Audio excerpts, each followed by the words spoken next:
As we've covered in this lesson, there are many different types of workers that an organization might employ. One additional important distinction that an HR professional needs to understand is the difference between an exempt and a non-exempt employee.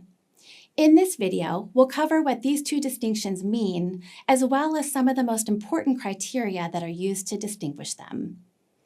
Both distinctions, non-exempt and exempt, relate to the U.S. Fair Labor Standards Act, the FLSA.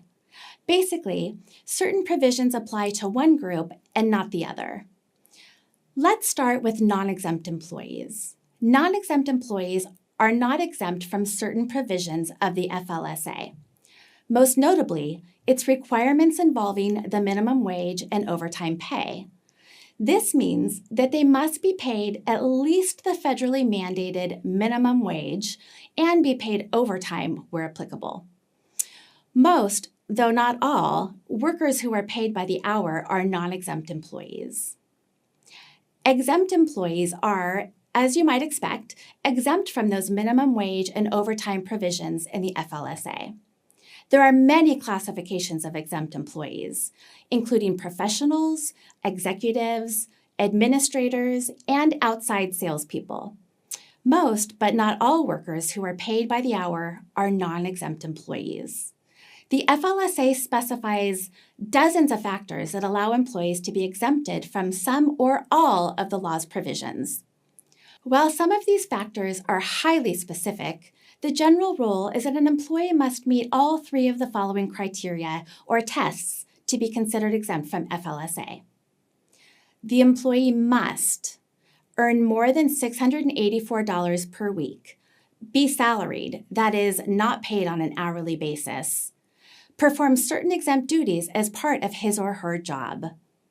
There are some exceptions to each of these rules. For instance, employees who are paid by the hour can still be exempt if they earn more than $107,432 per year. And many different rules determine whether or not an employee performs exempt job duties. The most common of these are the so-called white-collar exemptions. The white-collar exemptions apply to employees whose duties are considered administrative, executive, or professional. The latter category includes doctors, lawyers, and teachers, among others.